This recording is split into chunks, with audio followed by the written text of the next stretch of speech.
Wow, what an honor to be here.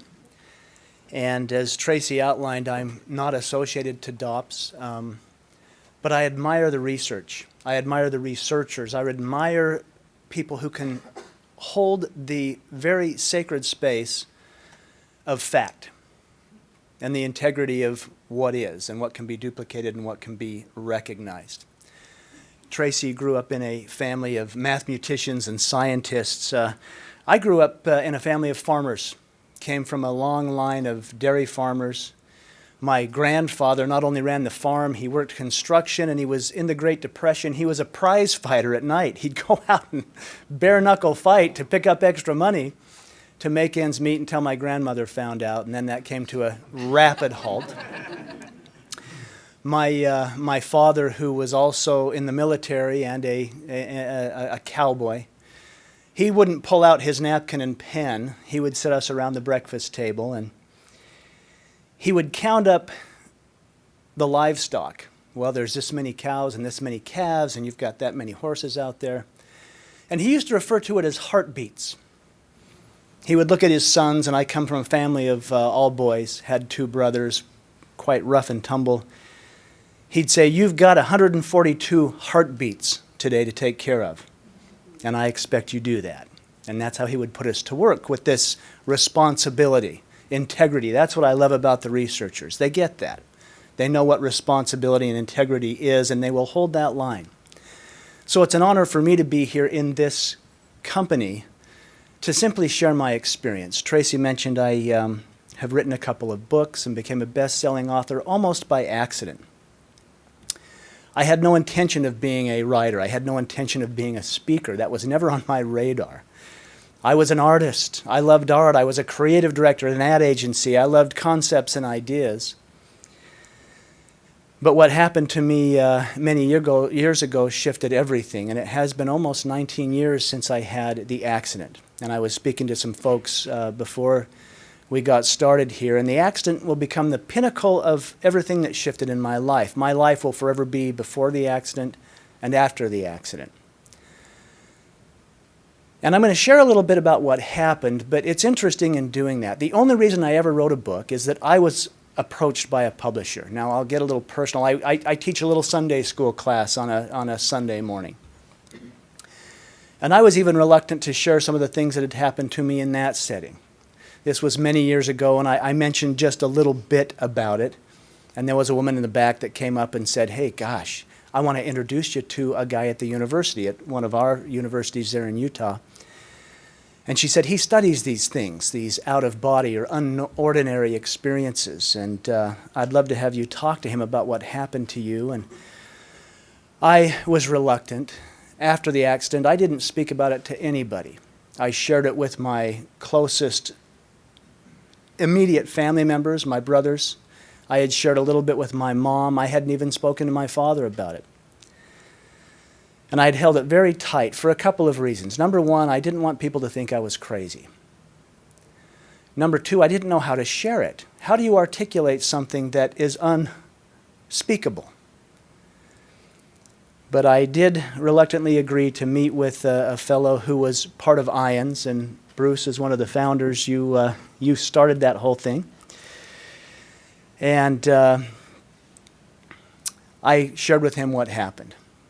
And he said, "Gosh, you've got to come speak to our group. You've got to come speak. We have a group that meets every week." I said, No, I can't. I don't talk about these things publicly. And where he got me is he said, "People are grieving.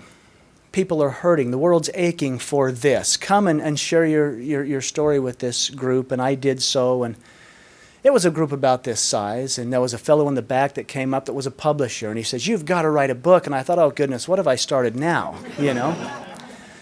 And he was adamant about this, and I went home still reluctant. By Monday morning, there was a contract on my desk of, "Here's what it looks like if you'll tell your story and write a book." And this was 10 years after the fact, to be honest. So it had been some time. Now, some of the details of the accident and the hospital stay, I had to go back and do research and look at, but the mystical things, the spiritual things, those out-of-body things were like they were yesterday. It was very fresh and constant on my mind.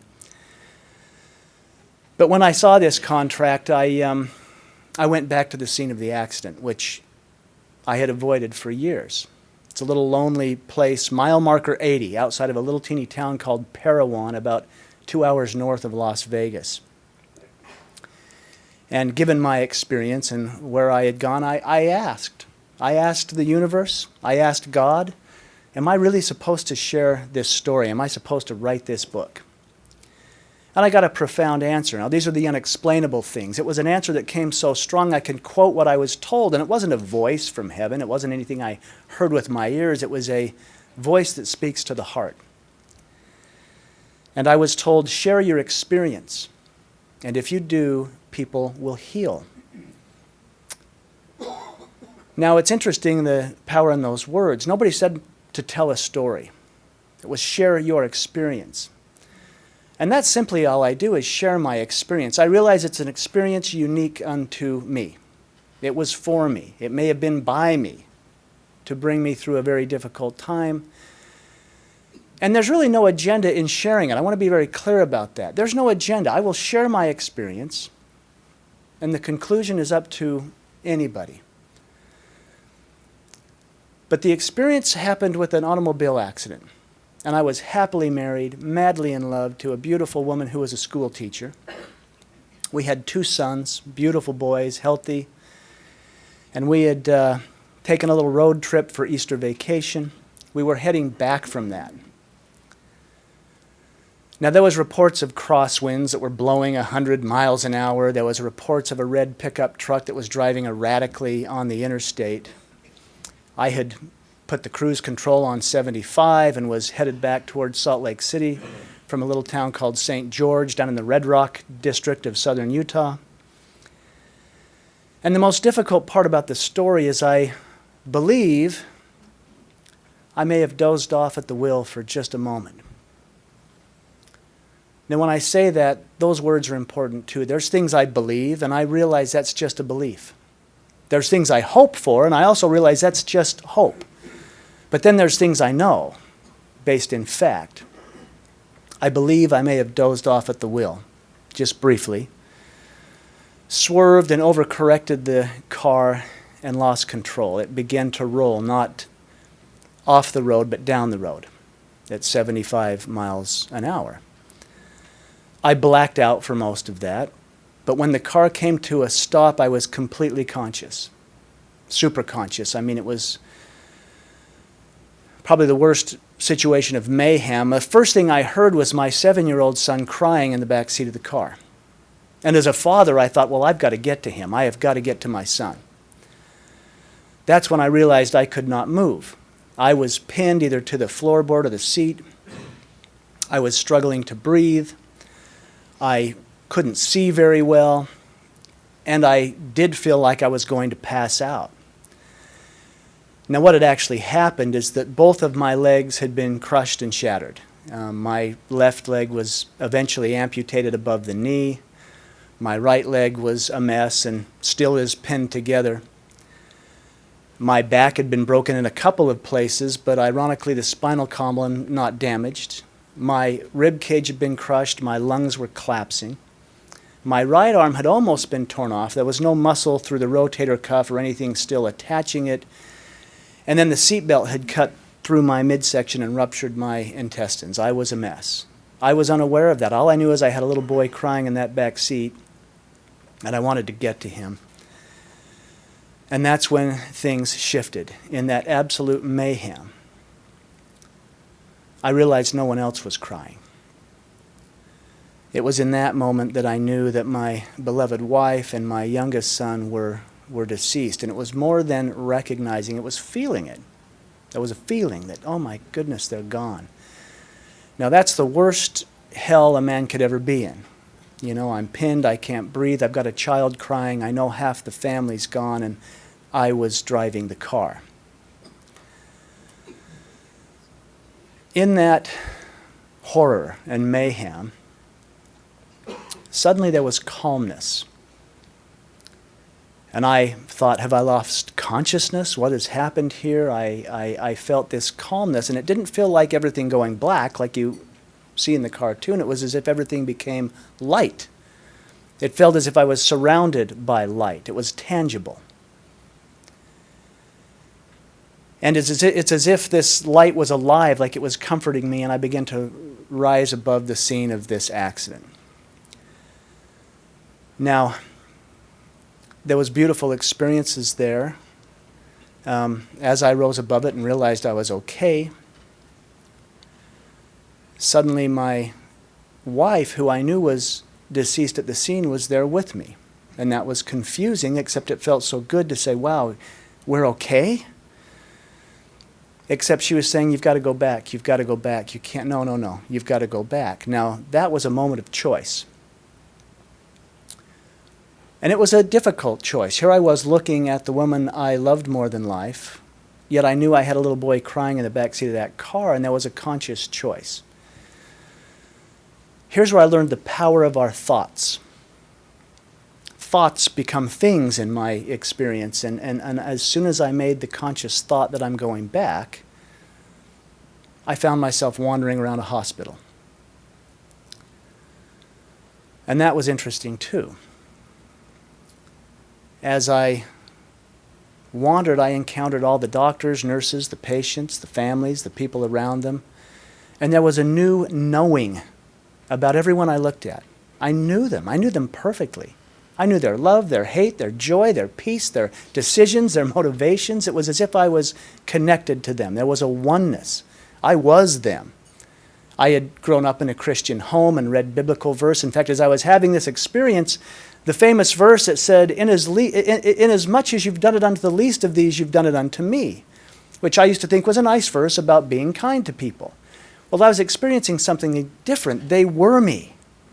They were me. And I thought, well, boy, the wise teacher and master that said that may have known this, that perhaps he saw himself no better as the person in prison or the naked beggar in the street. This connection was unbelievable. Now, this has nothing to do with religion. That was my upbringing. And I realized that our consciousness is affected by our upbringing. But I was having this profound connection to everyone I saw until I came to a bed where a man was laying, and I felt nothing from that. And in the waves of all this unconditional love I was experiencing and connection, I found that odd, so I stepped closer and looked to realize that was me, or what was my body. I was me. I was here having this profound experience, but there was the skin suit that I had gone through my life into that point. Well, again, thoughts are powerful, and I had the thought to get back in the body. And as soon as I had the conscious thought, I was back in, but then back to all the pain, the grief, the regret, the guilt, the trauma. I was ventilated. I couldn't speak. They had a respirator down doing the work for my lungs. My legs were obviously immobile. My right arm was immobile. They eventually tied down my left arm because I kept grabbing at all the medical equipment. But I learned the meaning of be still. I had nowhere to go. There's nothing I could do, and consciousness became a whole new thing. I would experience my consciousness being in the body, out of the body, in this room, in that room. It was as if I had one foot in this realm and one foot in another realm for many months. I was in ICU for 3 months. I was in the hospital for almost 6 months. They did 18 surgeries in total, putting me back together. I had profound experiences, even in one holding my deceased son, my little toddler son that passed away in the accident, in those other realms. Holding him and kissing him and saying goodbye when I felt as if the whole universe embraced me, and in that moment everything made sense, even though it was mayhem on this realm. It's as if heaven was there. It was as if I was in heaven, holding my little boy and getting to say goodbye. I hesitate to share that because I know how many people lose loved ones and don't get to say goodbye. But I eventually healed. I got well. I was able to come home. I was in a wheelchair. My left leg was lopped off. My right leg was in a brace. My right arm was bound up, but I could drive an electric wheelchair with my left hand. And my surviving son, the little guy that was crying in the back seat of the car, he'd been taken into the home of my younger brother and his wife and looked after. He had visited me in the hospital. But I worried about him, the rough and tumble father that could run up the stairs and tickle him and toss him in the air. Now, all of a sudden, it was going to be different. And my brothers, who were very supportive, they brought me home. They were lifting me out of the car to put me in the wheelchair. I couldn't transfer with one arm, and still 2 legs that weren't working. One was gone.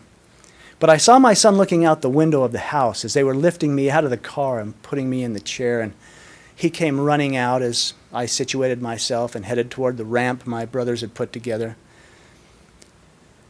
And he ran toward me, then he ran right past me. And I thought, well, I knew this was going to be hard. I knew this would be rough on him. And I made my way toward the front door and turned to the chair, navigating up the ramp. And that's when I looked to see where he'd went, and I noticed my little son had run across the street and was knocking on all the neighbors' doors. He was saying, come out, my dad has made it home. Come see my dad. In all my shame and grief and guilt, here he was championing my return, and he eventually made his way to me, and he threw himself on my lap, which just about killed me because I still had all the sutures and everything from the abdominal reconstruction. And I wept, and he hugged me, and I said, are you going to be okay with this? I mean, I'm going to be like this for a while. I'll get better. They're going to make me a really cool robot leg, and they'll teach me how to walk again. But for now, it's going to look like this. And he said, Dad, if you were nothing but a puddle of blood, I would still love you. And I held him, and I realized an interesting shift in consciousness. Everything I'd experienced in that other realm, holding my deceased son and saying goodbye in arms that felt so divine and all that perfect love, suddenly it was right there, in a wheelchair, holding my living son.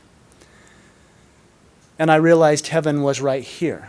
Perhaps there was nowhere to go or anything to be, but to open myself up to a higher consciousness of recognizing that perhaps we're more than human.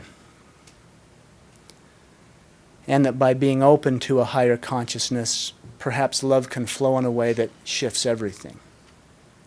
Now, I didn't heal immediately. I had years of grief, bereavement, homesickness. I kept looking for all the love I had felt up there, and I expected people like my son to just love me enough to make it okay. Just, be there. I learned to walk. I learned to go back to work. I actually fell in love again, remarried. Beautiful woman who is an earth angel, really. I mean, they come and put the pieces all back together again somehow. We adopted 2 boys, and things appeared to be rolling along normally, but there was still that big empty hole in me saying, what happened? How do I make sense of all that took place? Now, it sustained me, my out-of-body or near-death experiences, and I've realized I may have experienced many of that. I mean, I had the near-death experience.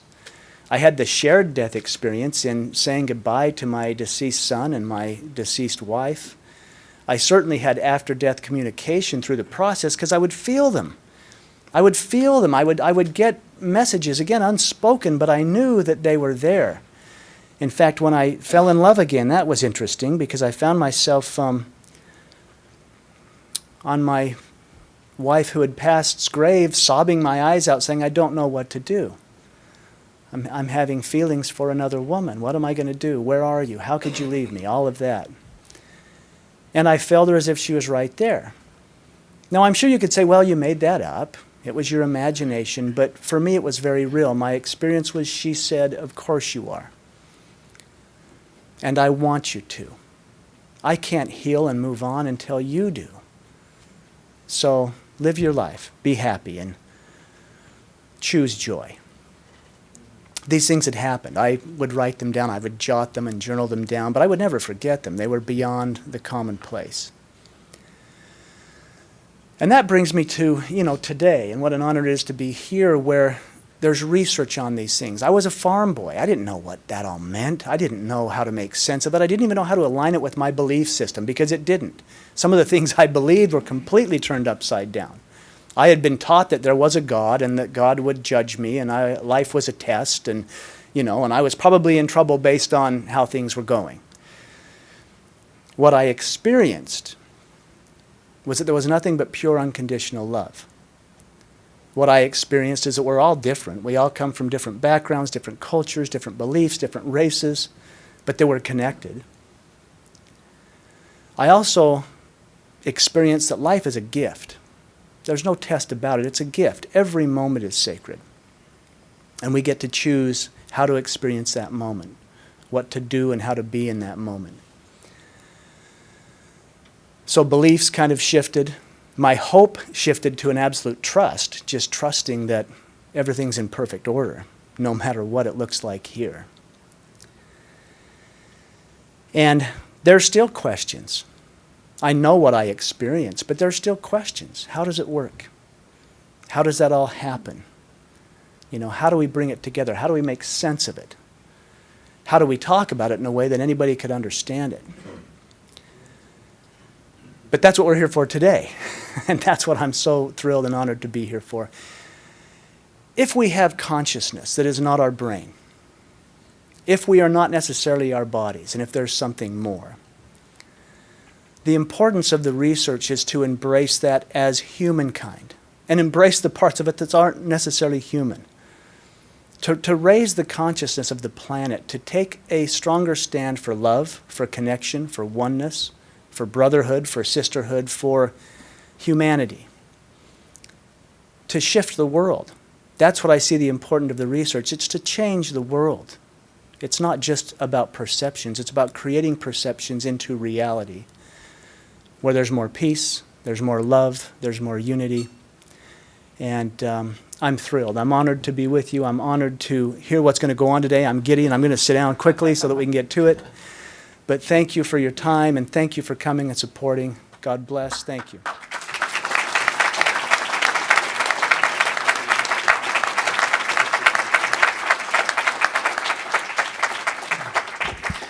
Thank you, Jeff, for sharing that beautiful, powerful, intense story. It's no doubt life-changing for you and all those people in your life.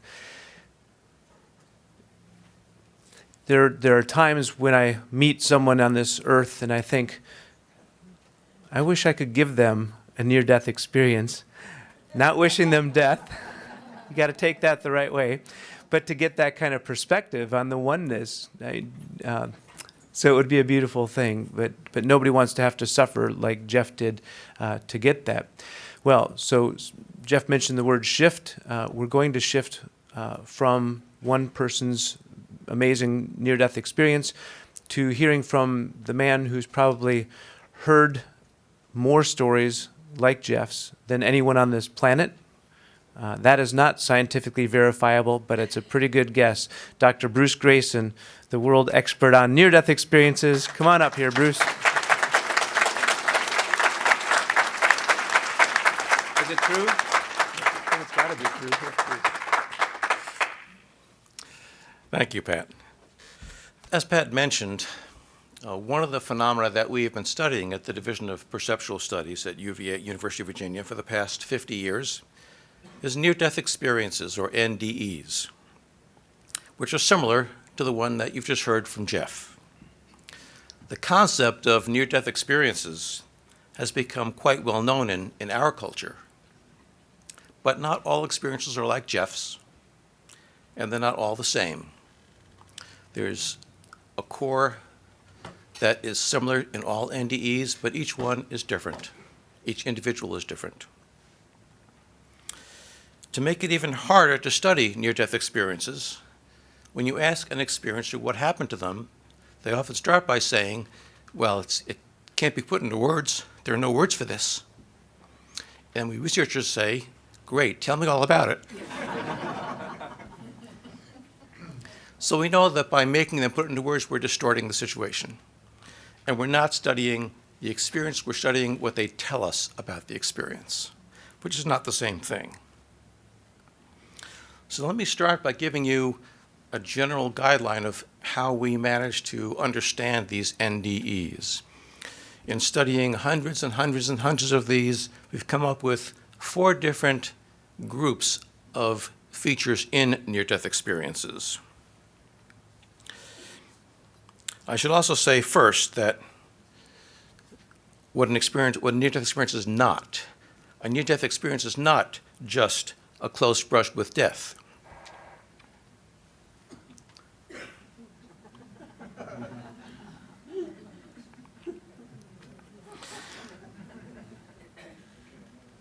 Many people, when they come close to death, as Jeff did, report profound experiences in which they seem to leave their physical bodies and move beyond the boundaries of time and space. NDEs have been reported by many diverse ancient cultures.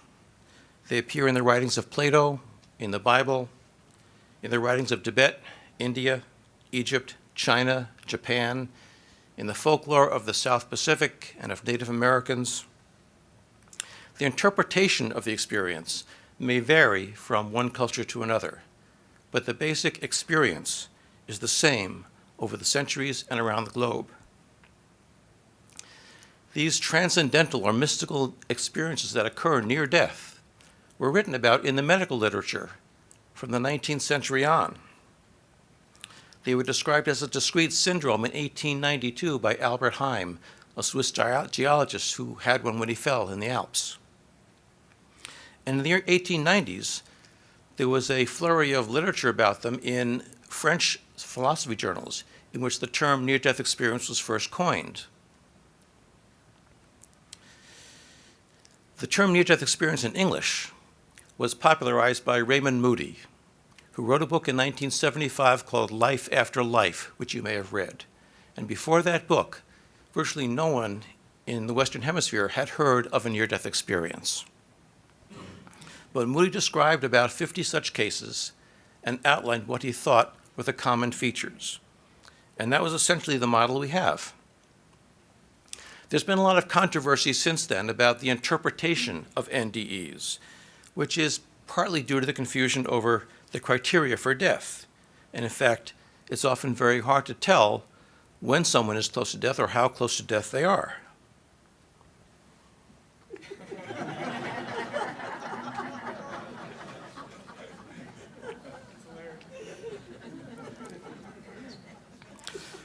However, studies at the University of Virginia, in the United Kingdom, and in Holland have shown that among people who have had documented close brushes with death, for example, with a cardiac arrest, between 10 and 20% will report near-death experiences. That doesn't mean 10 to 20% have them. That means 10 to 20% have them and can remember them and can put them into words and choose to do so. So we have categorize the phenomena of near-death experiences into 4 components: changes in thinking, in thought processes, changes in emotions or feeling, the so-called paranormal features, and the otherworldly features. The first group, the changes in thinking process, include your sense of time being grossly distorted or missing entirely, your thoughts going faster than ever before and often clearer than ever before, a sense of life review or panoramic memory where your whole life may come back to you in a flash, and a sense of sudden understanding or revelation. Let me give you a brief example. A 44-year-old man standing on a ladder, leaning against his house, suddenly fell backward. He described this changes in his thinking as follows. Ensnared in a backward sliding ladder, the actual fall slowed way down, almost like a series of camera still pictures being taken, a click, click sort of visual progression. During the next few seconds or fractions thereof, I was unaware of any bodily sensations, but rather saw my life flash before me in a series of typical scenes. And this slowing up dramatically increased my thinking speed so that I was able to size up how I could maneuver the ladder and not end up on the flagstones from 2 stories up. Not only did the fall slow way down, but my thinking became very, very clear in split seconds. I remember wanting to head for the shrubs, which, though they might pierce my skin, would break my fall. So those are the changes in thinking that are typical of a near-death experience. There are also changes in feeling or emotion, which include an overwhelming sense of peace or well-being, feelings of joy, a sense of cosmic unity or oneness with everything, and an encounter with the bright light which often is characterized by this unconditional love that Jeff mentioned. A 74-year-old woman described the emotional changes in her NDE during a heart attack in this way. She said, "I seemed to be floating in a more or less confined space, but there were no walls as we know them. I was moving in and out of a billowing, soft, dark, purple, velvety substance. It was beautiful, sensual, voluptuous, sort of like falling into a great mass of soft satin and down feathers. I was completely surrounded by this substance, and I floated up and down restfully. Each time I got near the bottom, I could see a great brightness at the end of this space. The brightness was warm, soft, and so welcoming. I didn't seem to have a body or a mind. I didn't seem to be a person or even a thing. I was peaceful, happy, contented. I didn't seem to care about anything anymore. It was not a feeling you can put into words. No mind, no body, no boundaries, only contentment, sort of like an amoeba that had gotten into the ocean by mistake." So those are the typical changes in feeling. In addition, there are what seem to be paranormal features during the NDE. Your normal physical senses of vision, hearing, smell, touch are much more vivid and much more acute than they ever were before. You may see colors that you've never seen on Earth, hear sounds that you've never heard. They have frank extrasensory perception, visions of the future, and a sense of leaving the physical body. A 26-year-old woman who had a pulmonary embolism described her paranormal features as follows. "I drifted out of the body and hovered near the ceiling. I viewed the activity in the room from this vantage point. It confused me that the doctors and nurses in the room were so concerned about the body they had lifted on the bed. I tried to tell them I was not in the body. Obviously, they didn't hear me. One of the most outstanding things about this experience is that my hearing became extremely acute. I heard many things about the gravity of my situation, some of them coming from the nurse's station many yards away. I watched the hospital personnel work. I listened to their comments, and I began to feel sorry for them because they were working so hard when I felt so happy and I was feeling no pain where I was." So those are the paranormal features. In addition, there are what seem to be otherworldly features of the NDE, finding yourself in some type of mystical or unearthly realm of existence, encountering some mystical being or presence, seeing deceased spirits or religious spirits, and finally coming to a border or point of no return beyond which you can't return to life. A 26-year-old woman who had an emergency cesarean section reported her otherworldly features in this way. She said, "I heard my doctor say, 'I've lost her, she's gone.' Then an angel was carrying me through a huge, great auditorium. The two large doors of the auditorium opened, and we went out and up through space. I saw a beautiful white city with a wall around it and a set of gates facing me. As we got closer, I heard excited voices. They were questioning why the angel was bringing me now. She was unperturbed by the excitement and continued to approach the gates. I heard one of them say, 'She knows it is not her time. Why is she bringing her here now?' And another one said to the angel, 'It's not her time. She can't come in.' All of a sudden, I found myself back on the operating table. My doctor said, 'I'm so glad you're back.'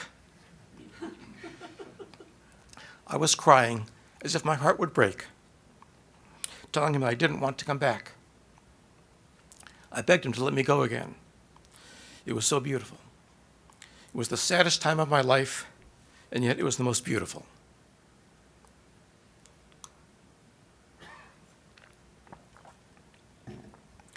I've described these four snippets of NDEs to illustrate the changes in thinking, changes in feeling, the paranormal, and the otherworldly features.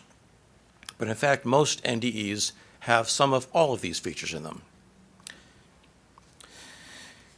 And not all NDEs have one or two of these. They're all different. One of the problems we have in studying near-death experiences is that all our research is retrospective. That is, we start with someone now, today, who's telling us about an experience they had in the past. So we have to reconstruct what happened. Now, NDErs will typically say, as you may have heard Jeff say, is like it happened yesterday. The vividness has not gone away at all. But we know that our memories are faulty, and we distort things over time. So how do we know that the memories of NDEs are accurate? Some skeptics claim that these are all embellishments, that the longer time passes after the NDE, the more elaborate it gets, and particularly the more blissful it gets with retelling over time. Because we've been studying these NDEs for 5 decades now, we're able to address this question. Starting in 2002, I began tracking down people whom I had interviewed about their NDEs in the early 1980s and asking them to, again, describe to me their NDEs just as they had 20 years earlier. And we found something very interesting. These are scores. The green scores are what people told me in the 1980s, and the red bars are what they told me in the 2000s. And the first column there, the first column, is the total depth of the NDE on a scale that we use. And as you can see, it's virtually the same 20 years later. Certainly not embellished. It may be slightly less, but statistically the same. The next bars are for changes in thinking, changes in feeling, paranormal phenomena, and the transcendental aspects. And in each case, the reports are the same after 20 years. So what this means is that NDE memories are reliable over time, and therefore retrospective research is reliable.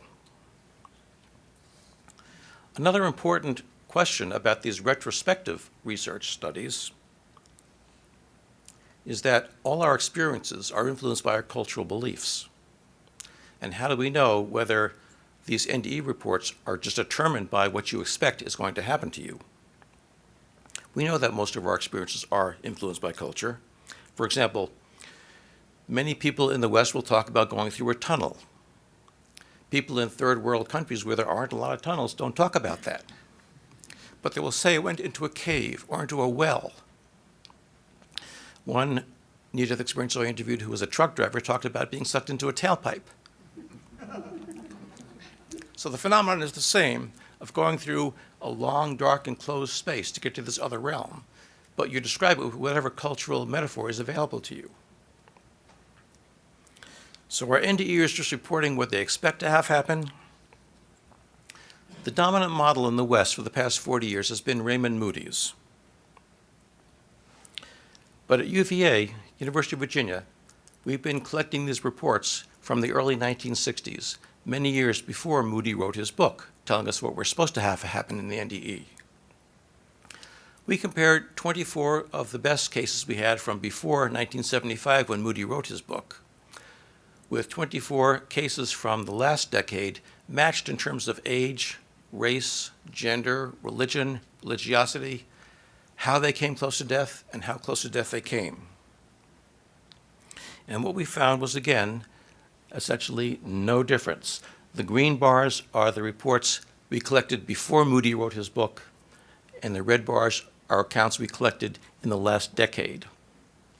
And you can see with out-of-body experiences, feelings of peace, meeting other entities, being of light, hearing music or noise, life review, all statistically the same before Moody wrote his book, telling us what we're supposed to experience, and after.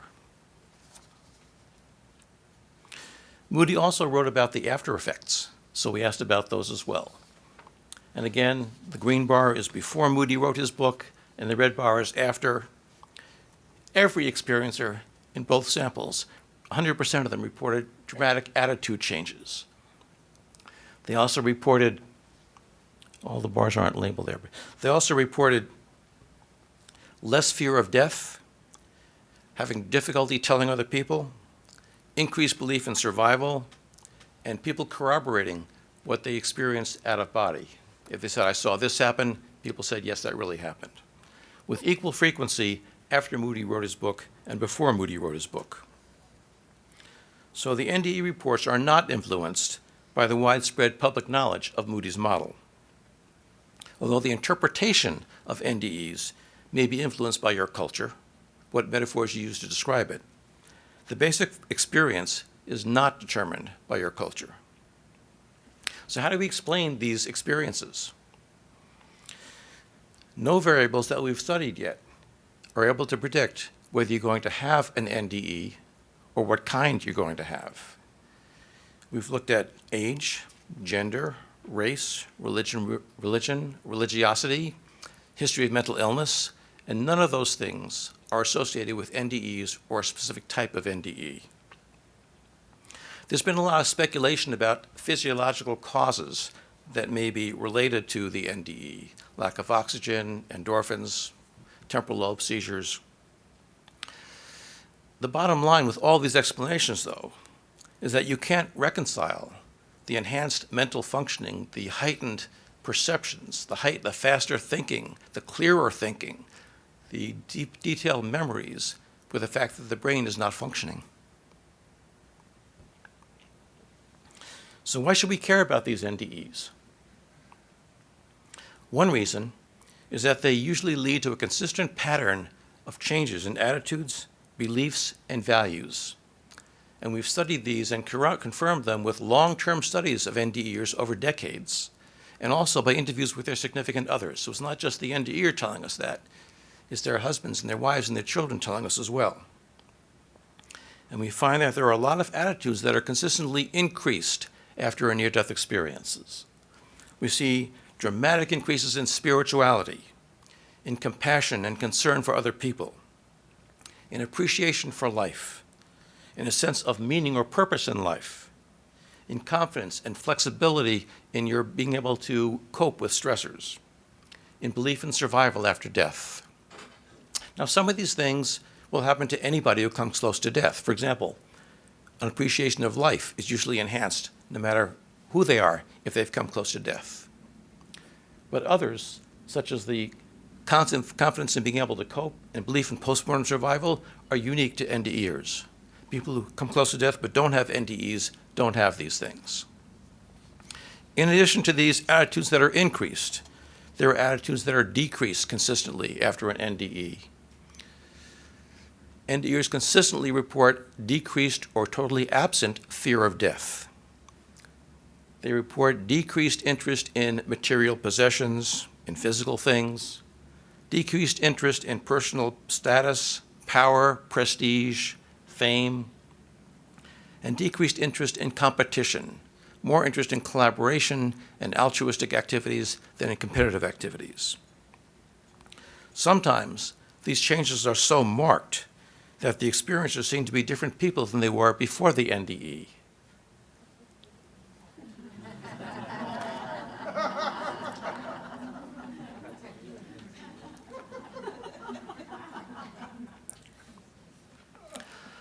A second reason that we should be interested in NDEs is for what they tell us about the possibility of survival after death. As Pat mentioned, the Division of Perceptual Studies was founded in part to explore the possibility that something about us survives bodily death. And near-death experiences do provide some evidence bearing on that. Is death the end of existence? Or is death just a change of state?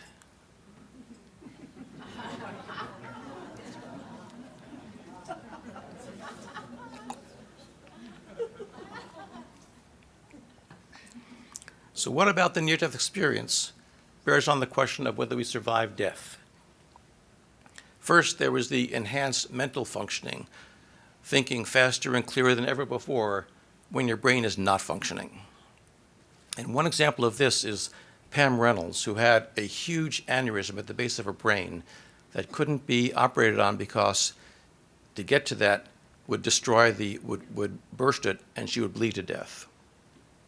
So they did an experimental procedure with her, experimental then, now it's more commonly used, where they cooled her body down to 60 degrees and drained all the blood out of her body so you can go in and cut the aneurysm without risking her bleeding to death. So she was without any blood going to her brain, no blood in her body at all, for about an hour. It took longer than they thought to do this procedure for various reasons, so they had to cool her body and replace the blood faster than they wanted to. And as a result, her heart stopped twice as they were trying to bring her back. Her brain was being monitored for the whole procedure, and there was no electrical activity in her brain, so we know she was having no brain function. And yet she reported a very detailed near-death experience, reporting accurately things going on in the surgery room, some things that she found interesting, some things she found offensive in the room, and she reported meeting deceased loved ones who told her she had to go back. So this is something that you can't explain in a materialistic model that the mind is what the brain does. You have no brain function and you have enhanced mind function. Secondly, you have accurate perceptions from an out-of-body perspective. If you're in your body, how can you see things accurately from outside? One of my favorite examples is Al Sullivan from Hartford, Connecticut. He was a truck driver who had quadruple bypass surgery. And in the surgery, he left his body and looked down, and as he described it, his surgeon was flapping his arms as if he was trying to fly. That's not something you'd think of a surgeon doing during surgery, not something they show you in television shows about surgery. So Al asked the surgeon when he recovered about that, and the surgeon got very angry and said, "Who told you about that?" Al said, "Well, I was watching you." And the surgeon got very defensive and said, "Well, I must have done something right because you're here, aren't you?" I interviewed the surgeon myself, because in my medical career, I'd never seen a surgeon do anything like that. And he explained that he would let his interns start the procedure, and then he would scrub in, get his hands sterile, put on the sterile gloves, and then go in to supervise them. And he didn't want to risk touching anything that was not in the sterile field with his sterile gloves, so he put them where he knew they wouldn't get into trouble. And then he would supervise, pull over there more, a little more, cut over here a little more. So we have lots of examples of these accurate out-of-body perceptions. In fact, Jan Holden at the University of North Texas looked up, I think she found 107 cases, published cases, of out-of-body perceptions that were potentially corroboratable. And more than 90% were entirely accurate, no mistakes at all, including 90% of those that were corroborated by someone else other than the experiencer. So we definitely have accurate perceptions when you're not in the body. Third, we have information that was given to people during a near-death experience from deceased loved ones that they see. Often when near-death experiencers say, "I saw my grandmother," the skeptics say, "That's just wishful thinking. Of course you would." But sometimes they tell us information we couldn't have gotten in any other way. For example, there are several cases of the deceased people telling the near-death experiencer where something was hidden, an important document, an important treasure. There's a great case from Pliny the Elder in something like 30 BC, describing a case like this, where someone told his brother who was having a near-death experience where the money was hidden. In some cases, the deceased person that the near-death experiencer sees is someone who was not known to be dead. And these are cases that cannot be dismissed easily as wishful thinking. In one typical case from our files, an elderly woman was surrounded on her deathbed by her grandchildren. And she seemed to be slipping away, but then she suddenly opened her eyes and became very alert and said excitedly, "Oh, Will, are you here?" And then she died. There was no one named Will in the room. And the family was trying to figure out who was she talking about. The only Will they could think of was their great uncle, her brother, who lived in England. Not long after her death, they received word that he had died 2 days earlier. Elizabeth Kubler-Ross told a story about a young girl who was an only child who almost died during heart surgery. And she said that in her near-death experiences, she met someone who identified himself as her brother. When she told her father about this, he was so moved that he confessed to her that she had, in fact, had a son who died before she was born, and she was never told about him. We've identified dozens of cases of these type, again, dating back to ancient Greece, that just can't be explained in terms of a materialistic model. The bottom line is that near-death experiences suggest that mind and brain are not the same thing, that mind seems to function quite well when the brain is not, in fact, maybe better when the brain is not functioning, and that we need to question some of our basic assumptions about not only mind and brain, but the universe and our role in it.